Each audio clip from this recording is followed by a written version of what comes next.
So in this video, we're going to be comparing Trump and JD Vance speaking to Kamala Harris and Tim Walz speaking. I'm going to be taking notes on the language and rhetoric that they're using and do a comparison.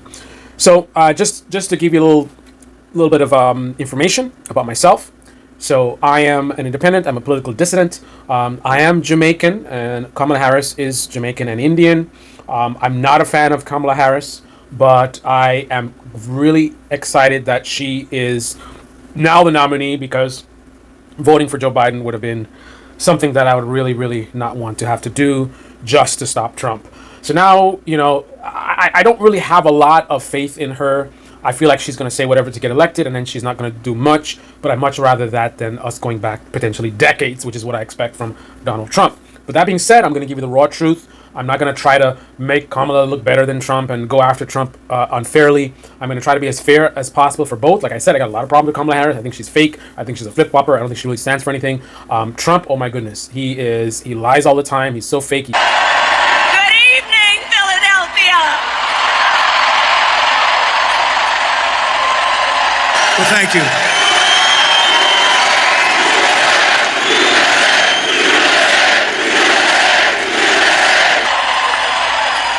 So right off the bat, the crowd is on fire. A lot of energy here. I like Kamala's energy. I like Tim's energy. They're laughing. They look like normal people. They're excited. The crowd is excited.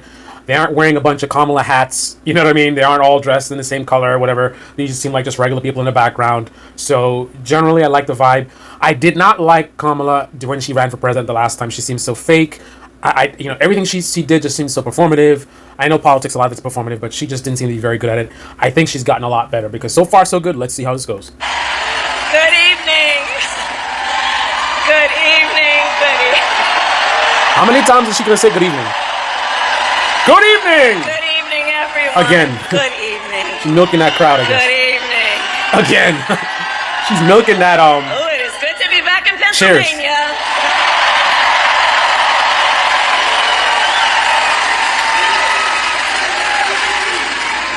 So let me say, on behalf of myself and the first second gentleman of the United States, my husband, Doug Emhoff, thank you for the warm welcome.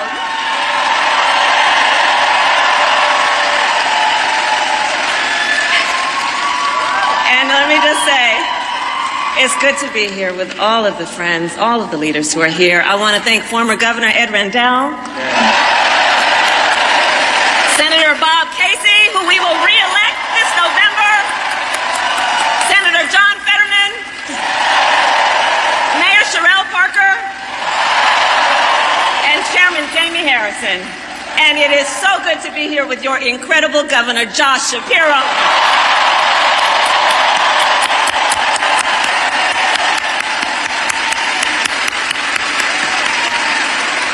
And I will say, Josh is a dear, dear friend and an extraordinary leader. He and I have been spending a lot of time together over the years. And I told Josh, look, I am so invested in our friendship and doing this together, because together with Josh Shapiro, we will win Pennsylvania. We will win Pennsylvania. And I thank you, Josh. I thank you.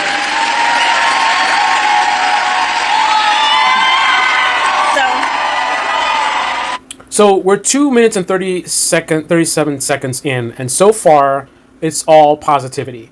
She is really, really thankful and grateful for the crowd, the energy that she's getting from them. She is giving props to local Democrats in government in the state that she's in. She's giving props to Shapiro, giving props to I forgot that other guy, that wonderful guy with his sweatshirts. I forgot his name right now. I'm getting old. So that's so far what I'm getting from this so far. So far so good. Positive energy, smiles, good stuff. Positive. Let's go. So Philadelphia, I launched my campaign for the President of the United States a mere 2 weeks ago. And it's been a bit of a whirlwind. And just last night, the delegates to the Democratic National Convention finished voting. And so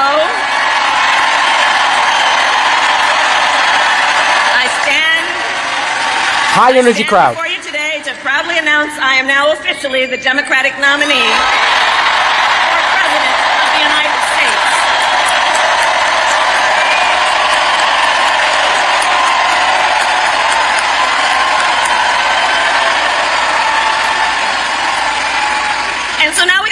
do.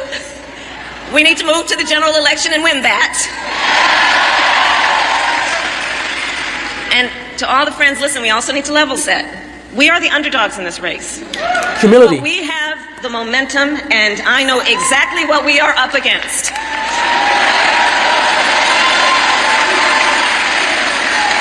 Now, many of you know, before I was elected vice president or elected a United States senator, I was an elected attorney general, and before that, elected district attorney.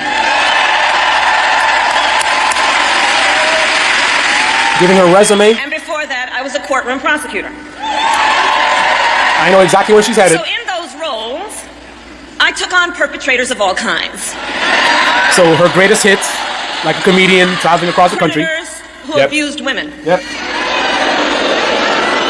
Fraudsters who scammed consumers. Cheaters who broke the rules for their own gain.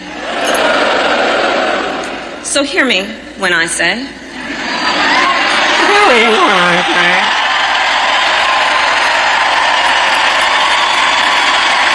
I know Donald Trump's type.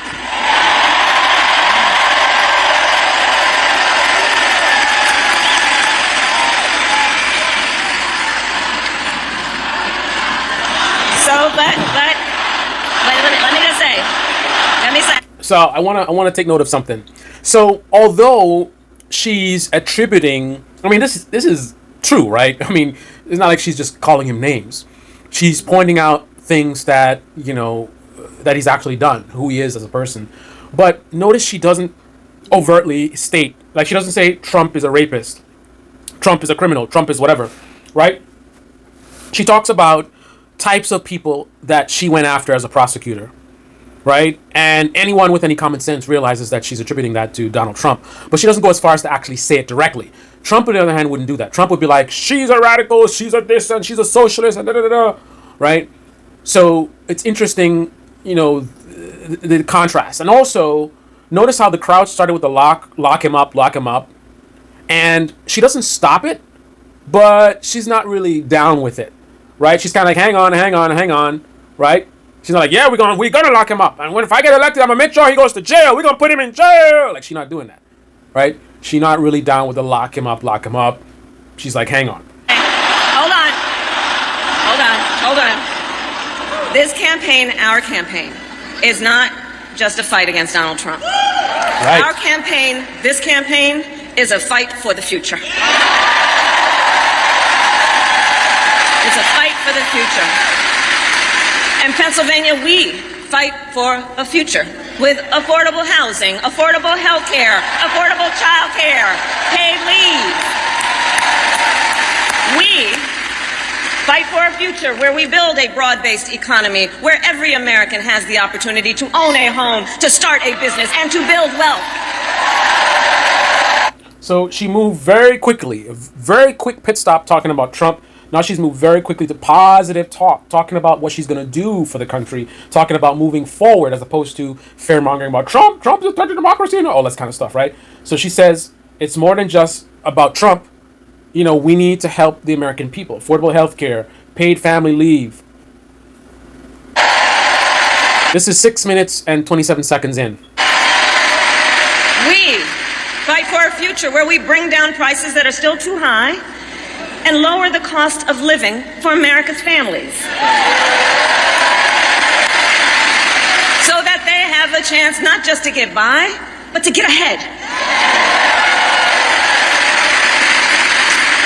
We fight for a future where we defend our most fundamental freedoms, the freedom to vote, the freedom to be safe from gun violence, the freedom to love who you love openly and with pride. So these are great bullet points. This is awesome. Talking to the issues, talking about what's important. However, how you going to do it, right? She's not describing how you're going to do it. So it's nice that she's doing this, but you don't want to get into the Trump world of just like saying stuff. We're going to make the economy better than it's ever been before. How you going to do it? So I want to hear how she's going to do it.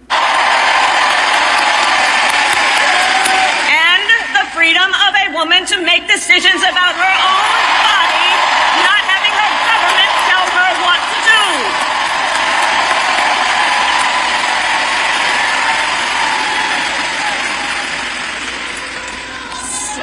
I love you too. So here's the thing. Here's the thing. Since the day that I announced my candidacy, I set out to find a partner who can help build this brighter future.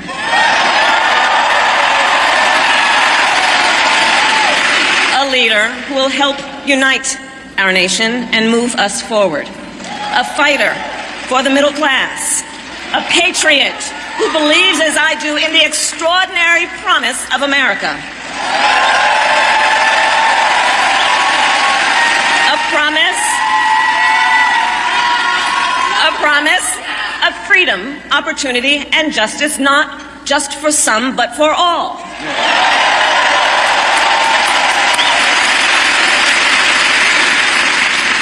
So, Pennsylvania, I'm here today because I found such a leader. Governor Tim Walz of the great state of Minnesota.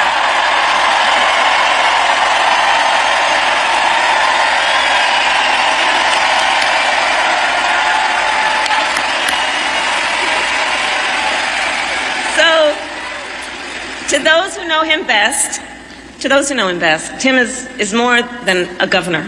To his wife, Gwen, he is a husband. To his kids, Hope and Gus, he is a dad. To his fellow veterans, he is Sergeant Major Walz.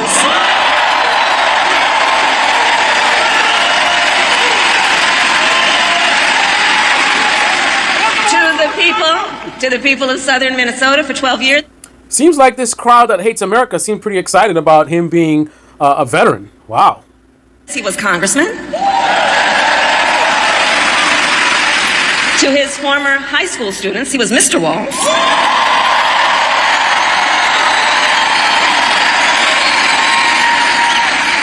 And to his former high school football players, he was coach. So the thing that's good here is that these are somewhat regular Americans, right? We don't have a billionaire and a venture capitalist. It's just so amazing, a lot of people who are so anti-establishment, anti-elite. But then who do they have? Who are they going to try to elect? A billionaire and a venture capitalist. I mean, you couldn't be more obviously elite and obviously not connected to the type of people that are voting for them and supporting them. But a lot of people who will vote for Kamala and Tim Walz can relate to them as, you know, middle income type of people. He was a teacher. He was in the military. You know, these are not people that, you know, got a small loan of $1 million like Donald Trump, right? I think JD Vance has a little bit of a story for sure, but he is currently a venture capitalist, right? None of these people are billionaires or venture capitalists, so they're much more going to be much more in touch with normal people than Trump and Vance could ever be. Even though, of course, you know, especially Kamala Harris, in my view, they are a little bit going to be in a bit of a bubble to some degree. I mean, they aren't just regular people; they are in elite circles to some degree, but just not at the level of Trump and Vance.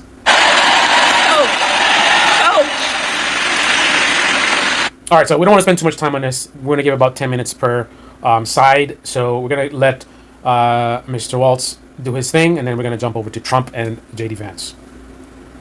Only 30 days later, moly! I can't wait to debate the guy.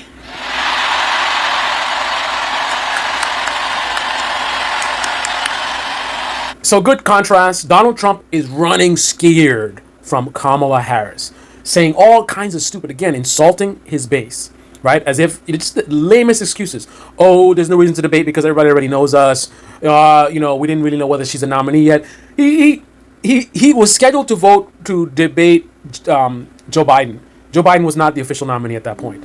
But now he doesn't want to debate Kamala because she's not the nominee. I mean, it's just low IQ excuses that would fool only a child or a simpleton. Here we have Kamala is like, listen, Trump, let's go. While Trump is, Walz is like, I can't wait. Let's get it on. So both of them are showing strength while Trump and J.D. Vance are showing weakness.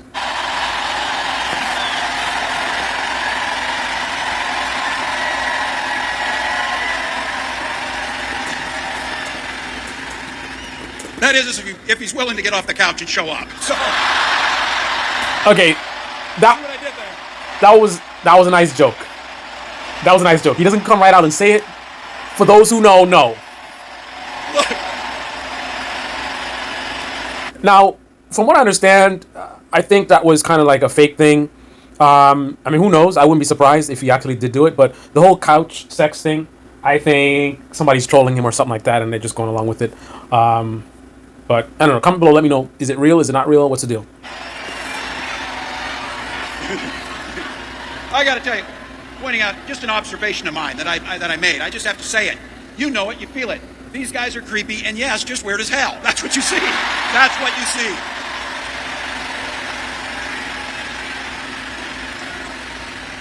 So you know what's out there, so say it with me. We aren't going back. We aren't going back. We are not going back.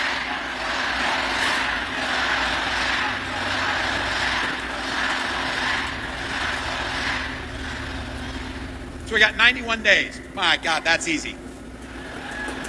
We'll sleep when we're dead.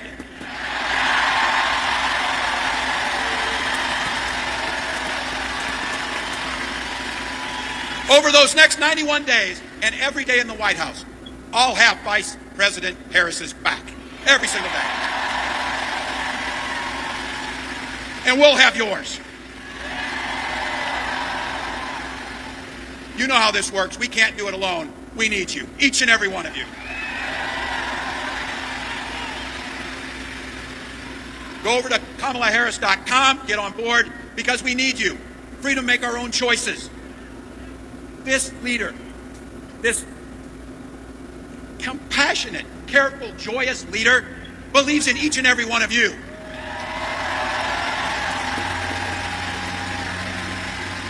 My God, you came here tonight to sit at the very top because you love this country and you're not going back.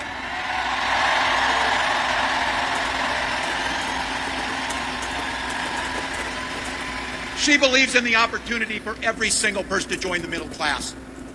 She believes in the promise of America. We just got to fight. We just got to fight. Because as soon-to-be President Harris says, when we fight, we win.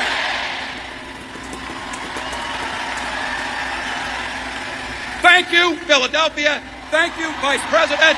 God bless America. So, I don't always. So overall, very positive speech, positive energy. They didn't spoke a lot of time talking about Trump and Trump is evil and the right wing people, far right radical this and this and they're fascists and they're gonna destroy this country. No, it's about we're gonna help America. We believe in America. We believe in you. We believe in freedom. We want to lower prices. We want to we want to help you achieve the American dream. And also, I noticed there was no crazy talk. They didn't say anything crazy, talking about no sharks and boats. And hey, did you know that the fans, they have to flush the toilet 3 times? Like, none of that crazy talk, right? And in general, I didn't really pick up on any mistakes in terms of grammatical mistakes or stuttering or anything weird. Everything was well delivered, positive energy, positive message talking about, moving the country forward, loving the country, freedom, freedom, freedom. So now let's listen to Donald Trump and JD Vance.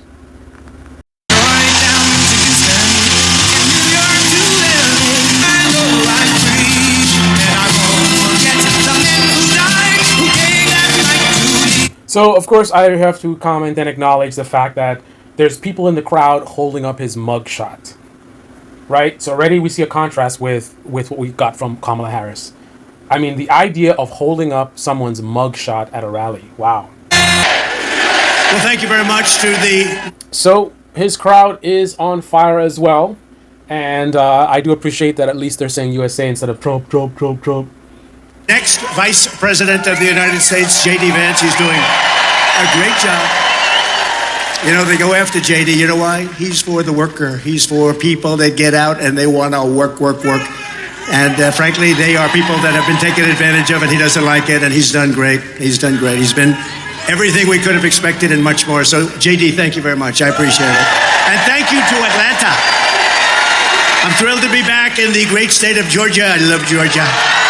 With thousands of proud, hardworking American patriots. Crazy Kamala, ultra-left, you know that. So, he's not even a minute in yet, and already he's starting to attack the other side. He's name-calling Kamala, calling her crazy. Kamala, calling her extreme. So she's not extreme for sure, but that's a typical trick that they use. Anyone they want to attack, they just label them as far left, and it works. But notice how quickly he goes straight into negativity. She was here a week ago, lots of empty seats. But the crowd she got was because she had entertainers, and it all started to unfold when they started to leave about 10 minutes into the speech. It was very boring. I don't need entertainers. I fill the stadium because I'm making America great again. That's our entertainment. That's our entertainment, making America great again. And I have to tell you, we have thousands of people outside, and the state was terrific, but the fire marshal, I will say, could not have been better. Thank you to the fire marshal. But the school administration stopped us from getting another 500, 600, even 1,000 people in.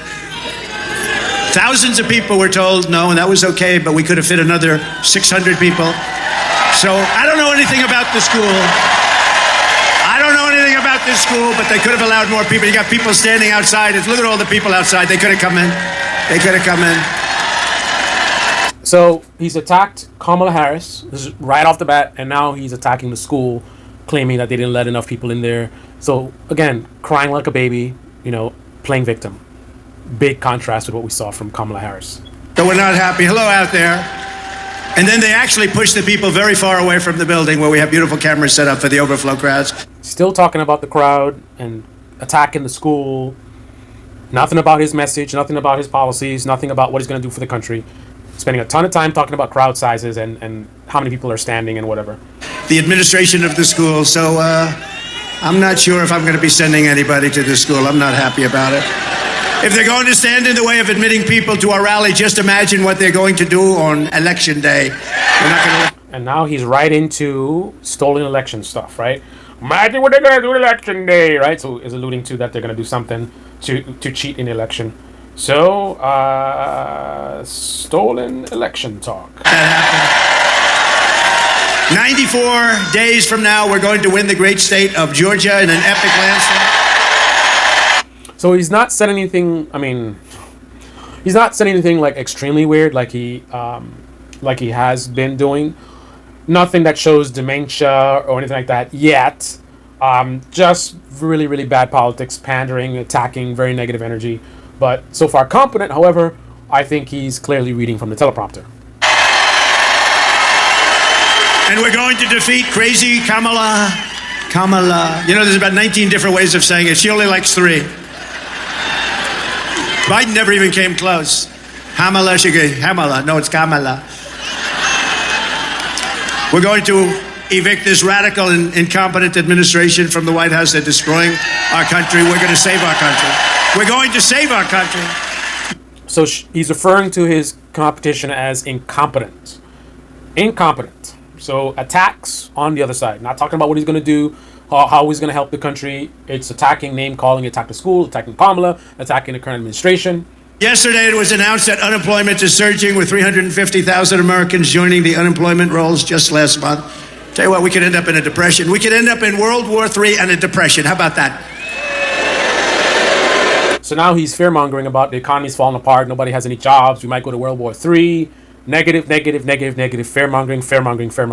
We did not get that same energy from Kamala Harris. Big contrast. Could happen too. Under Harris-Biden policies, we now have the highest unemployment rate in 3 years. Just came out yesterday. Even I was surprised. Those numbers were terrible. If Harris wins this election, you will quickly have a Kamala economic crash. You're going to have a crash. You could also have a crash like in 1929, more specifically, because that's where we're heading. When we win, you will rapidly see a brand new Trump economic boom. It's going to be booming like it was 4 years ago. With your vote, inflation will stop. The illegal aliens will be turned back. They're not coming in. We got to stop them. Did you see where she's now saying, oh, we had a very good border. Oh, great. They had the worst border in the history of the world. It's all misinformation. That's all they're good at, that and cheating on elections. They're very good at that. The cartels will be crushed. Crime will plummet. Incomes will soar. The wars will end. And the American dream will come roaring back bigger, better, and stronger than ever before, right? Yes? Thank you. But with 4 more years of Kamala, the California socialist, she destroyed San Francisco. Then she destroyed the whole state. Look at what's going on in California. With your family and our country, it'll never recover. If you have any more time with these people, it's already, I'm worried about the next 3 months, if you think about it. These people are grossly incompetent. You'll end up in World War III. I'll tell you. And I hope I'm not right about that. You ever see the hats? Trump is right about everything. I don't want to be right about that. Her policies of open borders and double-digit inflation, inflation like we've never seen before. It's destroying middle-income families, working families, all families. Will demolish your life savings. 40 or 50 million illegal aliens will invade our country during the next 4 years if they're in. 40 or 50 million. Medicare and Social Security. She said she wants to put everybody on health care. That's wonderful. It's all wonderful. First of all, they shouldn't be told to come here. Many of them were fine where they were. But no country can sustain this. Social Security will buckle and collapse. The suburbs will be overrun with violent crime and savage foreign gangs. That's what they're doing. They're sending all their gangs into the United States, right? Look, there's front row Joes. You didn't get into the front row. What happened to you? What happened? I will say one thing, because I'm writing notes on what is being said by both sides. Trump is really giving me a lot of work. He is just going through a bunch of fear-mongering bullet points so quickly, and I'm having trouble keeping up. Kamala was not with all the negativity, and she was also not just like, she would say her stuff nice and easy, pause, allow you to digest what she's saying, so you can more understand what she's saying and go along with her. But he's just like, it's a vibe. He's just hitting you, bang, bang, bang. They're gonna ruin the country, and this, and unemployment, and everything's gonna fall apart. World War III, and she's radical, and it's just like, bro. Thank you. We have front row Joes. They've been to 229 rallies, and then look at these people. I call them the beautiful ladies, and you're not allowed to say that anymore. It's the end of your political career. You say beautiful. You're barely allowed to say ladies, right? Because that can also be destructive. But they're beautiful, they're ladies, and they're great. And they've been to 216 rallies from North Carolina. So this is the first weird, I don't know, I wouldn't categorize this as a dementia thing. This is just Trump being weird. You're not allowed to say ladies? You're not allowed to say beautiful ladies? Like what? Happily married. But that's what happens. The minute he goes off a teleprompter, you get Trump, which, his brain is fried, clearly. I got to talk to their husbands. I don't know. They're way over 200 rallies, and they're incredible people. Thank you very much, by the way. Thank you. Appreciate it. Together we will stop Kamala Harris's nation-wrecking. I'll tell you what, when you see what she's done to our nation, she's wrecking our nation. The radicalism will. So that was the first thing. Now, we didn't have any issues like that with Kamala and Walz. Nation-wrecking, he does that, man. He's like a broken record, and he skips. So he screwed up, and then he tries to hide it by jumping to something else. So he's jumping off the teleprompter, trying to cover up his screw-up. Take back our country from the... They're way over 200 rallies, and they're incredible people. Thank you very much, by the way. Thank you. Appreciate it. Together we will stop Kamala Harris's nation-wrecking... I'll tell you what, when you see what she's done to our nation, she's wrecking our nation. The radicalism will... Nation-wrecking. Radicalism will... What is he saying? Take back our country from the worst administration in American history. Biden was the worst president in the history of our country. She's acknowledged to be the worst vice president in the history of our country. She doesn't have a clue. She doesn't have a teleprompter. She can't even speak. Did you see her the other night? They put a camera in her face. She can't even talk. Projecting. He was doing fine before, and the first thing that I caught where he screws up, almost immediately, now he's talking about Kamala as the one who can't speak. Wow. Just went through 4 years. Let's not go through another 4 years. Can't talk.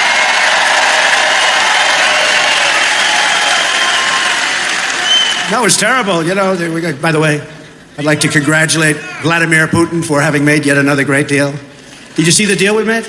Now, look, we want to get people in. We got 59 hostages. I never paid anything. They released some of the greatest killers anywhere in the world. Some of the most evil killers they got, and we got our people back. But, boy, we make some horrible, horrible deals, and it's nice to say we got them back. But does that set a bad precedent, Bert, right? Does that set a bad precedent, Bert? Harris has the most ultra-left-wing agenda of any... Does that set a bad precedent, Bird? What is he saying? Presidential candidate ever in history. There's never been anybody like this. She is considered more left-wing than crazy Bernie Sanders. Look at her. She's worse than Bernie. So now he's going straight to his lies. The idea that Kamala is more left-wing than Bernie Sanders is absolutely absurd. So the only reason why he would be saying this is because he's unable to attack her on substance. So he has to frame her as this radical left person to scare his voters into voting for him. He doesn't think that he has something worthy of them voting for him. So he needs to scare, oh, the worst this, and they're going to ruin the country, World War III, and this and that, blah, blah, blah, blah, right? And she's more radical than Bernie Sanders. Like, it's all fear-mongering. That's all he's got. And she happens to be really a low IQ individual. She really does. She's Now he's calling his opponent stupid. a very low IQ. We don't need a low IQ. President Xi of China said, oh, good, we have another one, a low IQ individual. They love dealing with low IQ. They love dealing with low IQ people, and they got him here, I'll tell you. We got them all. She is terrible. She's worse than he. I think she's worse than him. By the way, they really took it away from the guy, right? I don't feel sorry for him because he's a bad guy. You know, he's weaponized the whole thing, and nobody's ever done that in this country. But he's a bad guy. But people feel... Who's he talking about? Now, I know he's talking about Joe Biden, but he didn't make it very clear. Is everyone in the audience clear who he's talking about? Feel sorry for him. They did a coup. He just doesn't know it. But actually, he does know it. You know that.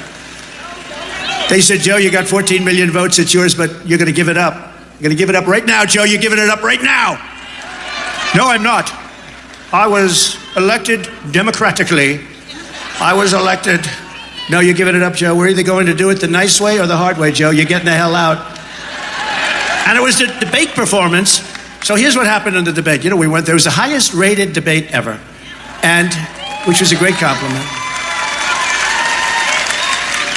And as I left the debate stage, I took off because other people were entering the stage. You understand. I said, I don't want to confront other people. So we had a great debate. But as I left CNN, I won't say who. All right. So my general feedback is, as I already stated, Trump's rally is very, very negative. Very, very negative from beginning to end. It's all about insulting the other side. You know, Kamala Harris is low IQ. You know, she's radical left. She's more radical than Bernie. You know, there's a depression coming. The economy's going to fall apart. You know, they're very incompetent, crazy Kamala, far left. You know, that's a majority of what he said. In contrast, Kamala Harris was, you know, she gave props to the Dem leadership. She talked about unity. People were trying to say lock Trump up. She wasn't really down with that. She moved him on, talking about affordable health care, paid family leave. So this is substantive policies to help the American people, as opposed to fear-mongering about Donald Trump. Okay, so Kamala's team versus Donald Trump showcase a stark contrast in tone, themes, and messaging. Harris and Walz focused on positive and forward-looking themes, emphasizing unity, justice, collective action. In contrast, Trump and Vance rally was more combative, heavily criticizing the opposition, emphasizing their policy failures, while promising significant changes if they win. The differences highlight contrasting strategies and priorities between two political groups. So, if we go over Kamala's team, it was high-energy crowd. In the beginning, she was just like, good evening, good evening, good evening, good evening, good evening. She kept going with that. She gave a lot of thanks to the crowd, thanks for the warm welcome, props to the local Democrats and leadership, and then there was an emphasis on unity and fighting for America. So the key themes she mentioned was affordable health care and paid family leave, lowering costs to help Americans get ahead, fighting for voting rights, freedom from gun violence, women's rights, justice for all, strong belief in the American people, and the promise of America. So really believing in America. There was a call to action. We just got to fight because when we fight, we win. That's their tagline. So positive and hopeful, focusing on future and progress, strong emphasis on community and collective action, inspirational and motivational, encouraging the audience to believe in themselves and the country. She talked about, I locked up cheats, so I know Trump's type. That was the main negative from what she said, and she was really passive with how she delivered it. She talked about we're not going back, and then Walz said we'll sleep when we're dead. Very, very high energy when he did that, very powerful. Thank you and God bless America was how he ended. Then Donald Trump and Vance came in. You know, they had a high energy crowd as well. He praised J.D. Vance and his support for workers. I'm not sure what that means exactly, but he did complaints about the crowd size being limited by the school administration, so he's attacking the school administration. He was criticizing Kamala Harris and Democratic leadership, discussing of stolen election claims, negative predictions about the future under Democrat policies, promising economic boom and crime reduction if he wins. There was concerns about, talking about concerns about illegal immigration and Social Security, crumbling on the Democratic rule. So very combative, critical of opposition, focusing on issues like unemployment, crime, and immigration, but just in terms of how bad it is under the current administration, not talking about what he's going to do to make unemployment, better. He's not talking about what he's going to do about crime. He's not talking about what he's going to do about immigration, other than seal the border, I guess. He was assertive and confident in their policies being the solution. So we will fix everything. often derisive towards the opposition. He's talking about things like crazy Kamala is far left. She had a boring show that was empty. We're going to evict this incompetence. Congrats, Putin, for the great deal. It was a horrible deal. Kamala is low IQ. So, there you have it. This is the Debate Me channel. Debate Me in the comment section below. Click on the like button, subscribe, smash that bell. Be well.